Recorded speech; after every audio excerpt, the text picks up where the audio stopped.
Hey, welcome to this week's GeekStorm, episode 127. 128. I just asked that question literally about a minute and a half ago, and I couldn't remember what that was. Sean's not here today, so I'm here, and Lauren's sitting in for me, so I can sit in for Sean. We're coming to you, as always, from beautiful downtown Kokomo, here at Kokomo Toys and Collectibles. Hopefully we don't have the guy walking through the background like we did last week. Pretty unprofessional, but we'll see. Talk to the owner and see if we can keep that from happening. A lot going on this week, a lot we can talk about. Since Sean isn't here, he doesn't like to talk about Game of Thrones, so we'll hit that. We'll hit Game of Thrones, we'll hit TV cancellations, we'll hit, and then we'll get into some spoiler-heavy Captain America. So if you haven't seen it, towards the end, we'll give you a warning, but that's what we're going to talk about. First off, bloody axe cutting on TV yesterday. Mm-hmm. All the new schedules came out, or at least some of the things that we're going to lose anyway. Probably the most significant of which is Agent Carter. Yeah, I was a little shocked at that, especially with how well Marvel's been doing. And Agent Carter, I think, is the strongest show of the two out of Agents of S.H.I.E.L.D. and that. Maybe it's just me because I like the premise better. Mm-hmm. I love Haley Atwell. I think she does a fantastic job. So I was really sad to see that got axed. I'm hoping Netflix will pick it up, but she just signed on to do a new show. Yeah. So probably not. Yeah. But it's not my favorite of the two. I actually had to sit down and watch the second season altogether, mm-hmm. because I watched the first couple and just wasn't getting into it for whatever reason. That's just me.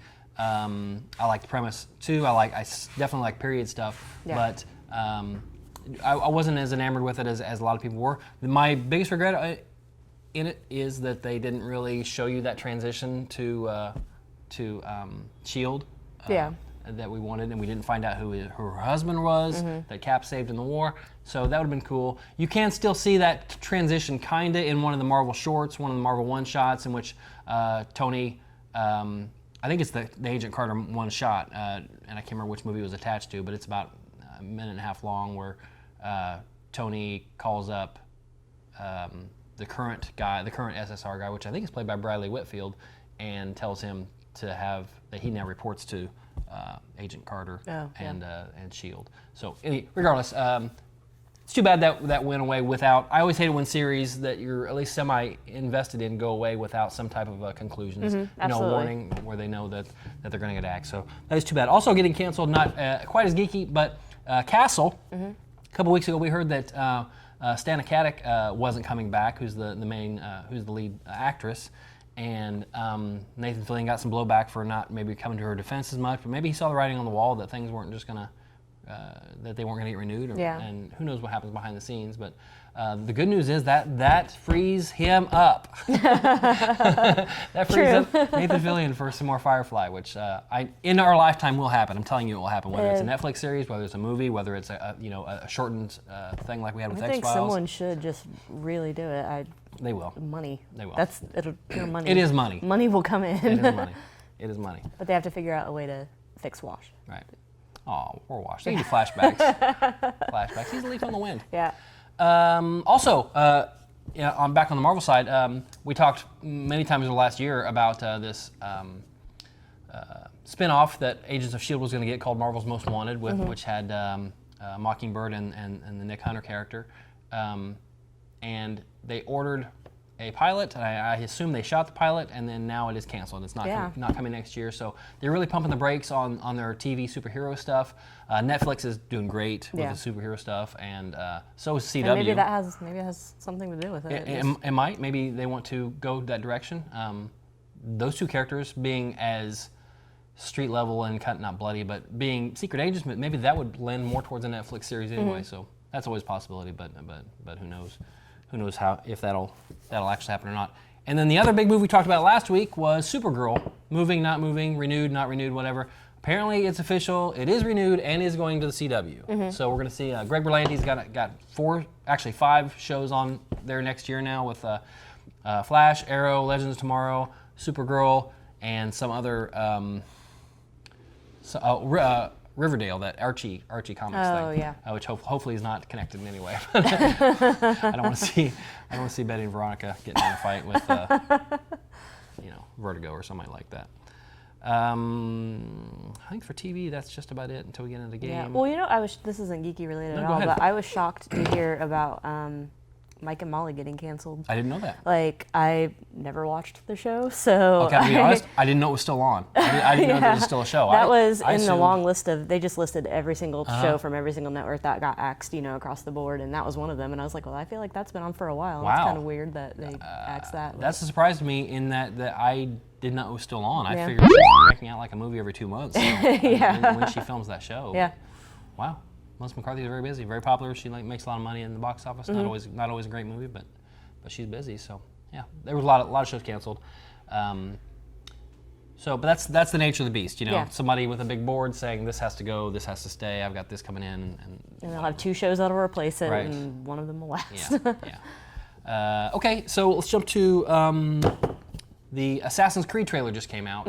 I've never played the game. I know you and your husband Nick are huge gamers. Yes. And so I'm sure you have maybe a little bit of insight into that trailer. Yes. Well, the game I loved. The trailer, I just actually found out that it's a completely different character. Okay. He's not playing one of the characters that you play in the game.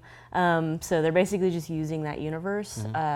What the premise is a guy ends up going into this company that created this thing called the Animus. And it takes him back into the body of his ancestor, who was an assassin against the Knights Templar. So he has to go run around. In the first game, it was ancient Jerusalem and Damascus. In the second game, it was Italy, Florence, Venice, all those areas. So was the past life a thing in the very first game? Was that, Yeah, was it? you Okay. ran. Wow, Yeah, that's you went planning back ahead. and you went back and you went into Jerusalem and you had to find all these different people see. that had to do with the Knights I just assumed it was a Templar period game the and whole the time. Crusade. And no, it takes place in both the past and the present. You're simultaneously learning what this company is about and what their agenda is, and why you specifically are chosen to be in this program rather than random Joe Schmo off the street. You have $48 and have a console. Yeah. That's it. But the trailer looked awesome. Weird music choice, but other than that, yeah, I'm gonna go see it. Okay, cool. I'll see. I mean, I like Michael Fassbender. I don't know how many times. Absolutely. I saw the trailer once, but I don't know how many times they did that. He did that pose standing on top of something like that. Probably 4 or 5 times in the trailer. That happens a lot in the game. Does it? Okay. Yeah. Well, it happens a lot in the trailer, too. Speaking of gaming, big surprise, Disney shut down their gaming division. Yeah, period. Infinity. Infinity I thought was a big deal, and maybe I was wrong. In all the stores that sell games, you see an aisle dedicated to Right. Infinity and to the other game, Because Skylanders. Skylanders is huge, and not so even more so because of the figures. And, Yeah. and Infinity is the same way. When you play the game, you get a little Captain America figure or whatever you're doing, and so I'm sure there are plenty of kids that just don't play it as much, but have the figures. Yeah. That seemed like a no-brainer to me, but maybe I don't. Who knows if it's, or maybe they're selling it off, or maybe Yeah. they've got other plans. Who knows? It is weird. I mean, it's like I said, it's one of those things that just generates money. Right. A new Disney movie comes out. Here's your characters for this game. Right. Right.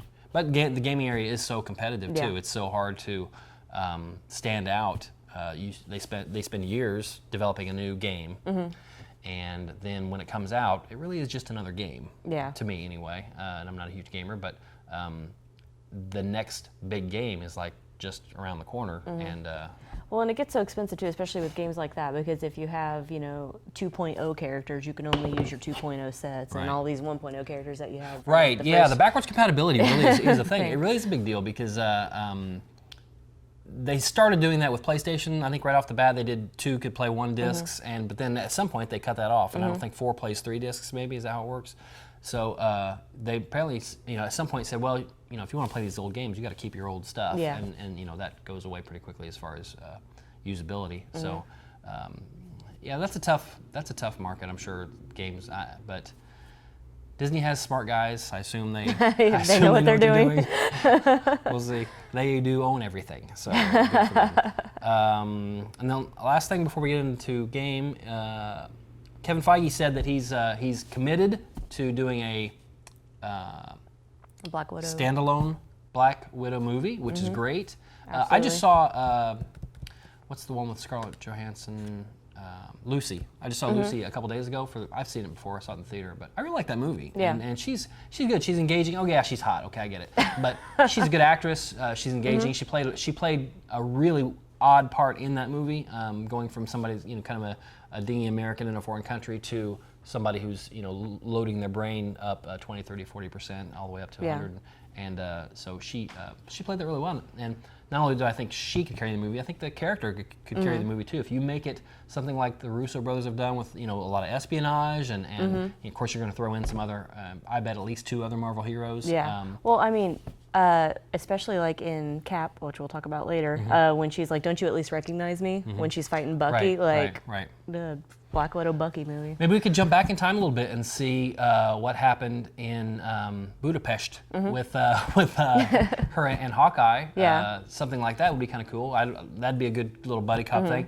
Although I wouldn't want them to take that away from her, it being her movie, by putting too much Hawkeye in there. Yeah. But seeing some flashbacks and things like that would be pretty cool. I don't want to get into the Black Widow program too much. Where Go way back. where she came from and how she's trained and all that kind of thing. I think we've seen both Agents of S.H.I.E.L.D. and Agent Carter have addressed that quite a bit. So I think we've probably seen enough of that. But let's talk about Game of Thrones, okay? Because it's back and Sean's not here and he doesn't watch and he refuses to. He told me, he promised me he'd watch it one day. He did? Oh, one day. That's nothing. I mean, that doesn't mean anything. I'm going to learn how to play piano one day. We'll force him to watch it one day.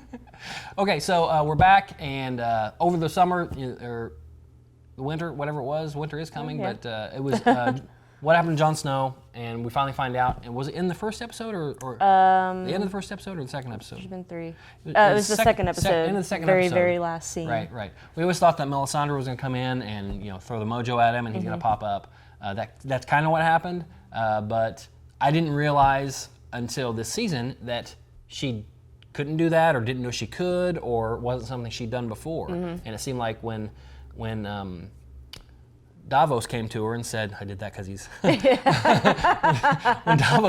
when Davos came to her and said, can you do this? She's like, no, she's like, I've only seen it before. So that was she wasn't as powerful as I thought she was going Well, to be. I think part of that also is she's kind of having a crisis of faith right now. She really thought Stannis was the dude. Right. And he very was not. Right. So she came back, kind of defeated, and then, seeing her take off her necklace. Oh, that was really cool.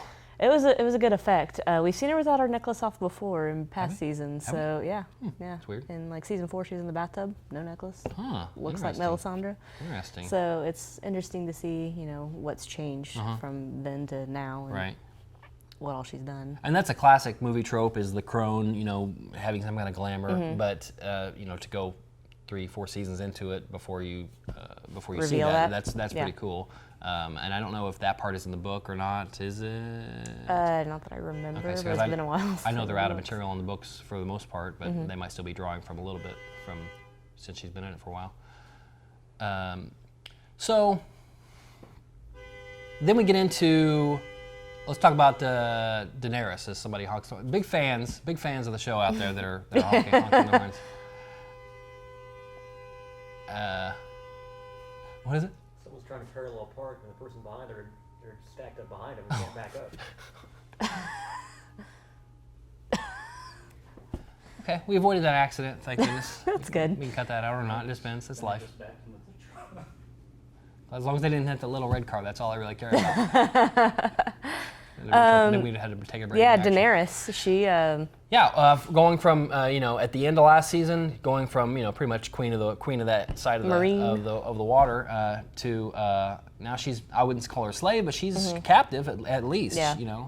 They've said, okay, you were married to a cow, he's dead, you have to go where all the cow widows go. Yeah.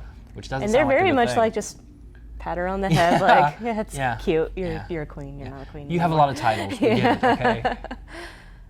But so far, Yeah, and right now they're just like, you may or may not be able to stay here. Right. We're gonna leave that up to the big guy. Right. And, so her kind of fate is up in the air right now. Tyrion, though. Unleashing the Dragons. I really love Well, Tyrion. he's got the most quotable lines of this season. He really does. Every episode, there's been a quotable line from Tyrion. I'm sure a lot of people's favorite. He's certainly my favorite character. He invented the Never Have I Ever game, according to him. We didn't know that. Exactly. We didn't know that. It's a drinking game, but still. That's although the thing about that whole situation that where you really have to take a leap of faith is Tyrion and Varys and the handmaiden and then the Unsullied dude. Okay, those four are essentially in charge of the city right now. Yeah. Now, does the city know that Daenerys is gone? I mean, they saw her fly away, but do they know she didn't come back? I think they're operating under the assumption that, hey, the queen is here. Right. She's just in another room right So now. otherwise, it's just these four people. Yes. I mean, you still have the Unsullied to protect the core. And you but, still have the third of the Harpies, too. Okay. And you've got 2 dragons. You do. I'm loving Bran's flashbacks this season. Yeah, those are great. I freaked out the first time you saw it when you saw Lyanna, Ned's sister. And then, this last episode, they went to the Tower of Joy. I wanted them to keep going. I was like, go into the Tower of Joy. Right. And then they didn't. Obviously, they can't, but they have to draw that out. I've always been on the side of, and getting back to Jon Snow, that he's a Baratheon, that he is. See, I think he's a Targaryen. Now I do too, and unfortunately, I think that not because of what I see in the show, but what the previously on Game of Thrones things are showing me, because they're showing a lot of that stuff, where. Well, there's been a long theory that Jon Snow was actually the son of Lyanna Stark, right. and then the Mad King Targaryen, or right. one of the Targaryens. Right. So therefore, he would be a Stark and a Targaryen, right. and actual ruler. Lyanna made Ned promise that he raised Jon as his own bastard instead of right. And I always got the feeling that it wasn't Ned's, obviously, but I just thought it was Baratheons, and but then he had a ton of bastards, so yeah, it's really hard. But then, like I said, lately they've been showing a lot of this old stuff about the Targaryens, and they reminded you, and they name checked Lyanna, and they name checked that king, and made you remember that before the episode. Before the fight happened. We also saw that Ned actually didn't kill. Yeah, that was a shock too. Him, yeah. So far, it's been great. I think people are probably more, and I haven't heard any rumbling, so this is probably true. People are more satisfied with the first 3 episodes of this season than they were the first 3 episodes of last season.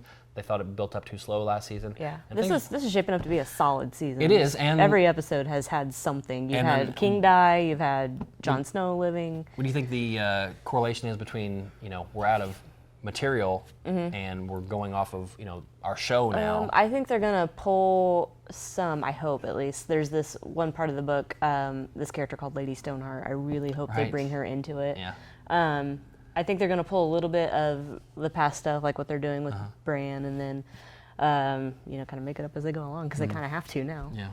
Winds of Winter didn't come out, so. Right. And we haven't seen anything yet. We're almost 4 episodes in, and we haven't seen anything of the Night's King or anything beyond the wall yet, as far as that march. That is one thing that has dragged on in the show over the seasons, is this huge march of icy dead White Walkers. and then we don't see them for the rest Couple of the season. seasons. Yeah. Sam was overtaken by them at one point, and hiding, and they somehow he got back.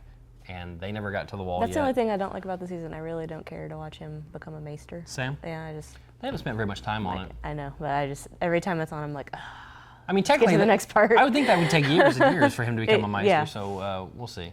I don't know. Anyway, it's a great show. Everybody should be watching it if you're not watching it. Okay, let's talk about, there's a little movie that came out a couple weeks ago. Maybe you heard about it. It's called The Captain America. Oh, yeah, no, I haven't seen that at all. What? You have to. I did. We didn't talk very many spoilers last week because it had only been out, one day. So we'll talk about it today. So spoiler. Captain America dies, and I was really upset that. No, he didn't. Okay. I was shocked that he didn't. To be 100% honest, That's I went one of the in things- expecting yeah. Steve Rogers to bite it, and he didn't.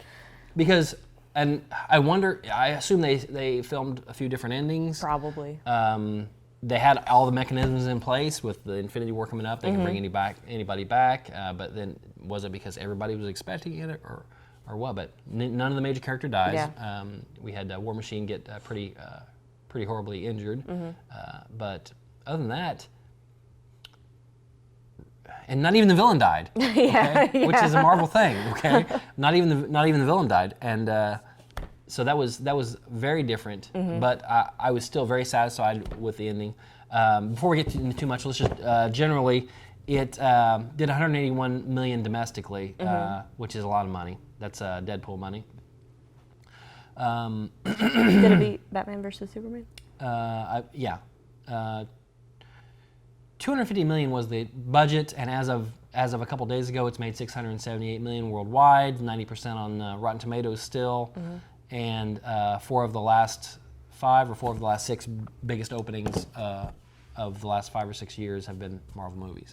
They're doing it right. We've said it before. So this movie is hitting on all cylinders with fans, with critics.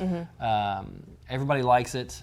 Most people like it, regardless of whether they're not DC or Marvel fans. So yeah. Well, they've found the perfect balance of humor and action and drama and everything that a good movie makes a good movie, and that's why every single movie is just yep. Yeah, and I hate I'm not harping on them because I haven't talked about it in 6 months or so. But they've earned that. They've the conflict, and here's I'm not bashing Batman vs Superman. It wasn't as good a movie, but yeah, Batman vs Superman, where both these movies are essentially the same. They're about conflict with heroes. I get that. Yeah. But Civil War earned that conflict, okay? Because going back 8 years or however long it's been, this relationship with Cap and Tony, and so when you saw even just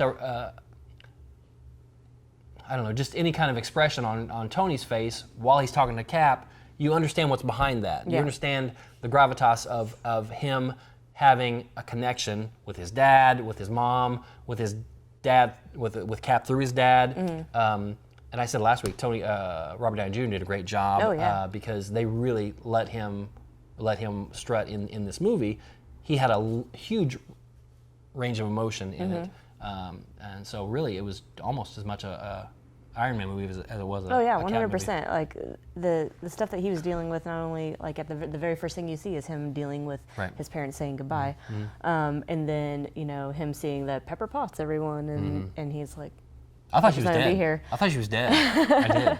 I figured she was just gone. I don't know, but he did a fantastic job with that. That scene was creepy. The whole Robert Downey Jr. in the '80s. Yeah, I was like, whoa. Yeah. So you've got the Civil War here, having earned that entire thing because of all the history, and then you've got Batman vs Superman, which basically sets up for in an hour.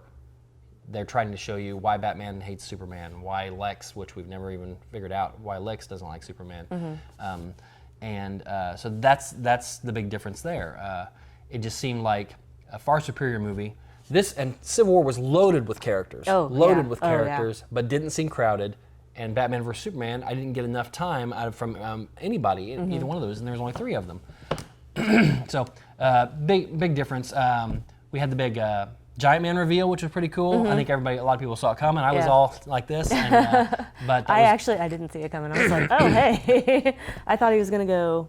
What was it, Super Nano? Oh yeah. And then I was like, well, what purpose would that serve? Yeah, subatomic. Right, yeah. And then he got big, and I was like, I bet we will see in the Ant-Man Wasp or even some Doctor Strange. We'll see more into that subatomic universe. I'm sure that's how we'll find Janet Van Dyne like that. And who knows, maybe that'll even be alluded to in my only thing I didn't like about Batman vs Superman, Civil War, was during all of the major fight scenes, Vision seems noticeably absent, and then he like pops up and is like, I'm gonna do this to stop this one person, and then noticeably absent for a long time. I thought that could have been handled better, but I realized he's super powerful, so he really is. He's overpowered. They can't really do much with it, but you really noticed. He would have to be.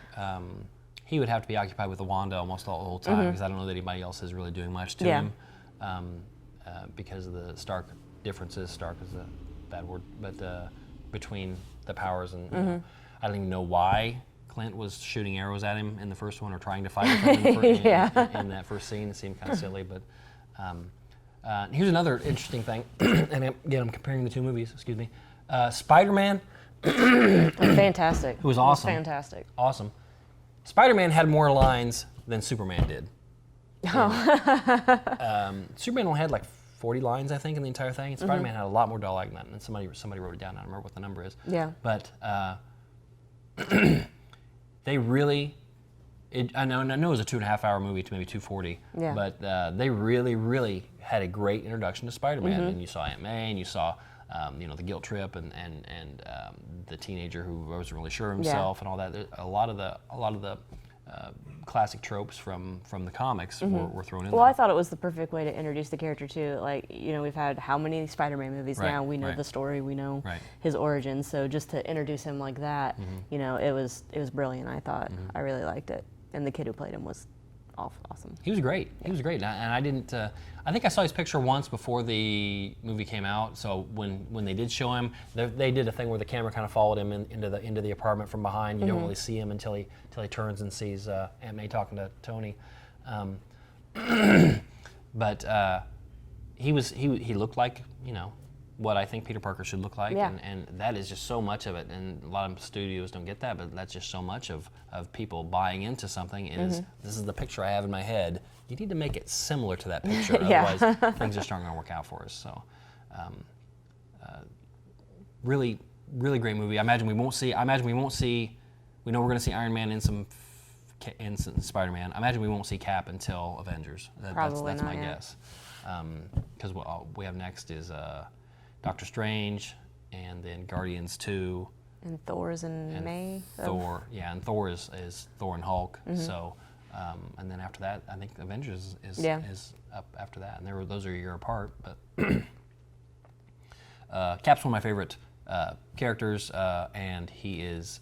Winter Soldier was my favorite Marvel movie. This is now my favorite Marvel movie. Just so many good beats, like you said. There's so many great little moments that it's just hard not to like it because there's something there. Well, it was so smart of them to have that fight on the tarmac, full of action and humor. And in the second act too. And then right before they just gut you with the whole war machine thing, and then going into them actually finding the big reveal with Bucky and Iron Man. And man, I was like, oh my gosh. To the gut. As soon as he said, I know that road, or whatever he said, oh my gosh. You knew. And they refer to, he asked Cap if he knew that Bucky did this, and Cap said yes, and I guess they alluded to it in Winter Soldier, and I didn't see it. I didn't catch that. Didn't realize it either, but, so when he goes nutty, and, there's a fight, at that point, you're kind of, regardless of what side you were on throughout the rest of the movie, at that point, you might be Team Tony. You might think, he killed my mom.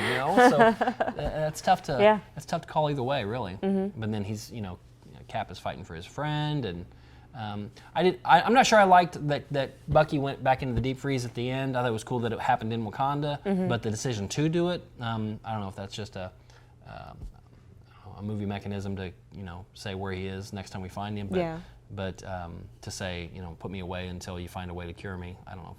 If I was all freezy like that, I wouldn't want to be that way. That's just me. Get frostbite. But anyway, that's mostly it. Sean is at a convention right now, so hopefully he's having fun, and he'll tell us all about it when we come back. But we are right here downtown on Geek Street. You've got Comics Cubed, you've got Kokomo Toys and Collectibles, you've got, what's the name of the... Goblin Games and American Hi-Fi. American Dream Hi-Fi, which is all a great record store, and then you've got Goblin Games down at the end. So downtown Kokomo, check it out. It's pretty much something for everybody down here. It's a decent toy store, but check it out. Thanks for watching. Next week will be 129, and I'll get the number right, I'm sure. Good job. Thanks. All right. Thanks.